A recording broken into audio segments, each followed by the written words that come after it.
Hello friends, hello everyone. आज फिर से एक नया विषय, फिर से एक नई चर्चा। और आज की चर्चा कोई विषय नहीं होगा, एक कहानी होगी जो एक लाइफ को एक अमेजिंग सीख देने वाली, एक बेहतर सीख देने वाली कहानी, उसकी बात करेंगे। कहानी है एक सेठ और एक चोर की कहानी। एक बार ट्रेन में सेठ जी जो हैं वो बाहर जा रहे थे। उस समय उनके पास हीरे थे। कुछ चोरों ने देख लिया, समझ गए कि सेठ जी के पास तो हीरा है, और बहुत ही खुश हुए कि अब आज के बाद हमें चोरी करने की ज़रूरत नहीं है। आज के बाद तो पूरी ज़िंदगी का काम हमारा हो जाएगा। और सेठ जी के लिए 2 रात उस ट्रेन में रहना था। लंबा सफ़र था क्योंकि ये हीरे के व्यापारी थे, तो साथ उनके पास हीरों की पोटली थी। चोर जो है समझ चुके थे कि जो सेठ जी हैं उनके पास हीरे हैं, और पूरी प्लानिंग उन्होंने सेट कर लिया कि अब चाहे जो हो जाए, जैसे भी हो, सेठ जी के हीरे तो चुराने ही है, चाहे उसके लिए सेठ जी को मारना ही पड़े। और जो उनके फ्रेंड्स थे, 2 4 6 लोग थे, उनको बुला लिया कि सेठ जी को लूटना है, और इसके बाद फिर लाइफ में कुछ करने की ज़रूरत नहीं पड़ेगी। खैर, दिन जैसे भी हुआ, ट्रेन में सफ़र हो रहा था। सेठ जी भी समझ गए थे क्योंकि उनके पास तो ऐसे भी जिसके पास कुछ अलग होगा, अलर्ट होगा। कई लोग उनके इंटेंशन से समझ चुके थे कि इनकी प्लानिंग कुछ ऐसी है। खैर, पूरा दिन जैसे भी था निकल गया। सेठ जी अपना यात्रा में थे, वो भी इतना थे क्योंकि चोरों को भी रात का इंतज़ार था, क्योंकि उस समय सभी लोग ज़्यादातर सो जाते हैं, सुस्त हो जाते हैं। तो खैर, पूरा दिन जब निकल गया, रात को जब 10 बजे जब सेठ जी के सोने का टाइम हुआ, उन्होंने अपना जो डिनर वगैरह खाना लाए थे वो खा लिया। रात के 10 बजे उन्होंने क्या किया कि चुपचाप उस पोटली को निकाला और एक चोर की थैली में डाल दिया और चद्दर ओढ़ के सो गया। अब जैसे ही 1 2 रात के बजे, सारे चोर पूरे सेठ जी की तलाशी शुरू कर दिए। जितना भी था, जैसे भी था, उसके अंदर बाहर सब तलाशी लेना शुरू कर दिया। कहीं पे जितनी भी कोशिश थी, जैसे भी कर लिया, उनकी जो बैग वगैरह थी खोल लिया, कहीं पे हीरा नहीं मिला। बड़ा परेशान हुए, पूरी रात सर्च करते रहे। सेठ जी तो अपना काम कर चुके थे, वो जो है चैन की नींद सो रहे थे। सवेरे 5 बजे सेठ जी उठे। फिर जैसे का तैसा एक रात किसी तरह कट गई, सेठ जी का काम हो गया। और जैसे ही 5 बजे, क्योंकि वो 1 2 बजे से काम शुरू किया, अपना 2 3 घंटे उन्होंने सर्च किया। जब देखा कहीं है ही नहीं तो हताश हो गए कि कहीं कुछ गड़बड़ है। लेकिन इतना तो तय था कि सेठ जी के पास हीरे जरूर हैं। खैर, सवेरे 5 बजे उठे, चोर सब सो रहे थे। उन्होंने उस पोटली को चुपचाप जहाँ पे डाला था उससे फिर अपने पास निकाल लिया। पूरे दिन ऐसे वर्क चलता रहा। वो उधर चोर परेशान, चलिए आज पहली रात, पता नहीं कैसे क्या छिपा दिया। तुरंत डिसाइड किया पूरे दिन उनके अंदर उनकी एक्टिविटी हम ऑब्जर्व करेंगे, आखिर हीरे उन्होंने रखे कहाँ।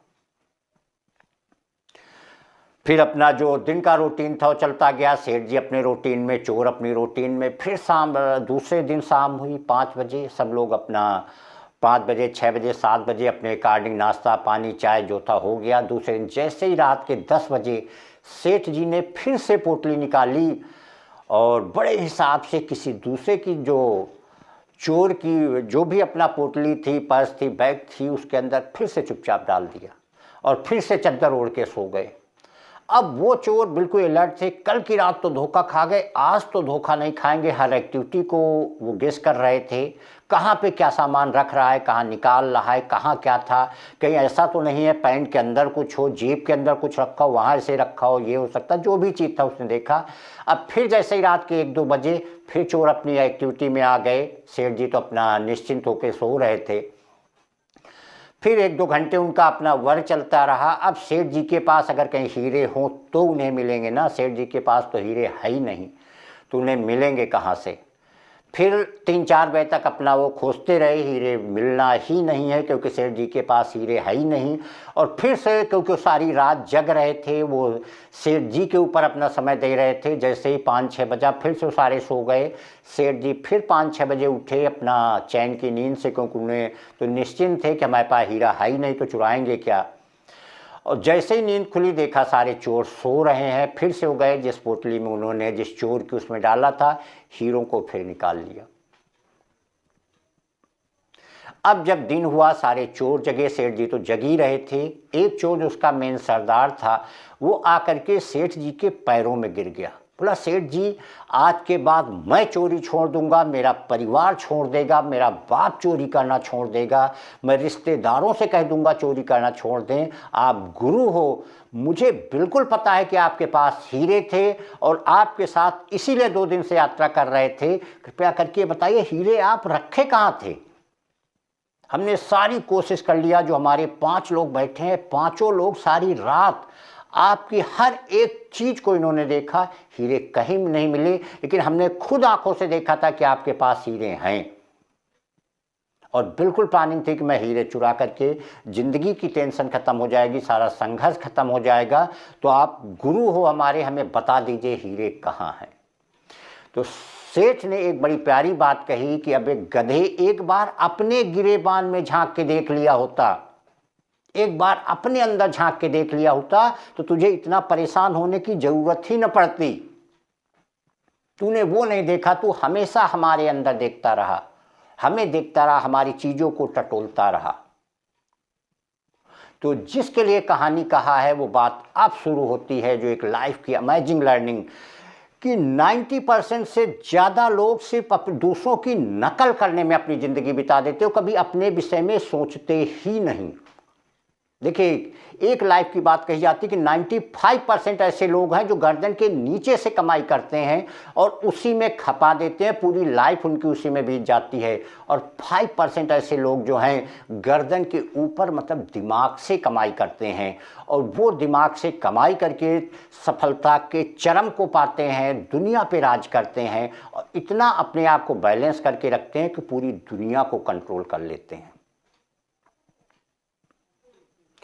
और 95% में से 90% ऐसे हैं जो केवल दूसरों की नकल, केवल दूसरों की एक्टिविटी, वो उसमें परेशान रहते, वो कभी अपने आप को देखते ही नहीं।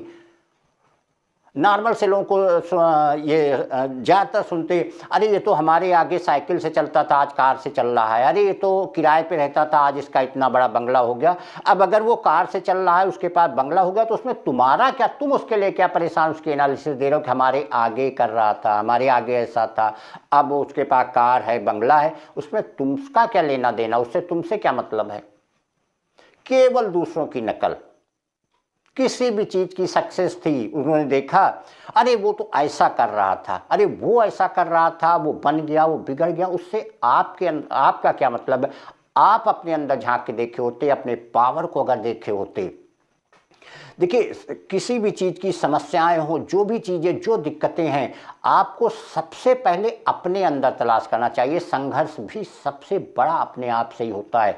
अगर आप अपने आप को बैलेंस करके चलेंगे तो लाइफ की समस्याएं अपने आप ख़त्म हो जाएंगी और आप डे टू डे आगे बढ़ते चले जाएंगे, जीवन की प्रोग्रेस करते चले जाएंगे।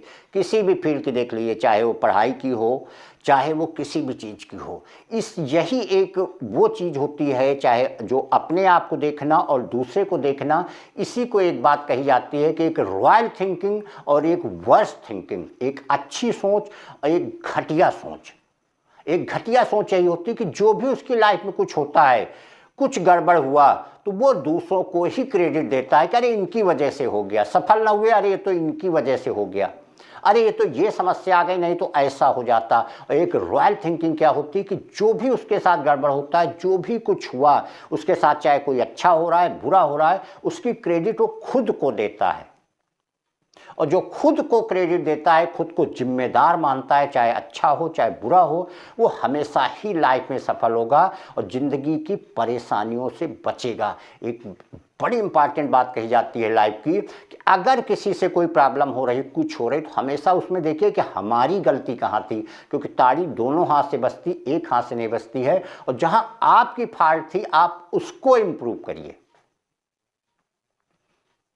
इसीलिए जो संघर्ष जीवन का है, वो संघर्ष क्या है, यही तो संघर्ष होता है। संघर्ष के समय कहा जाता है कि जो संघर्ष से परिचित नहीं हुआ वो जीवन में चर्चित नहीं हुआ।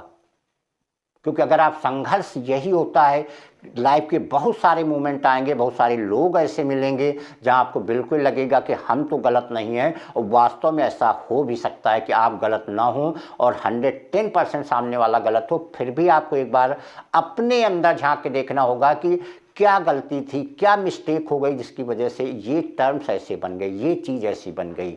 तो ये थी एक लाइफ लर्निंग चीज़ जो एक सेठ और चोर की कहानी से हमें मिलती है कि कभी भी कोई भी वर्क की क्रेडिट खुद लेना चाहिए और सबसे पहले दूसरे के देखने के बजाय पहले अपने अंदर झांक के देखना चाहिए। Thank you.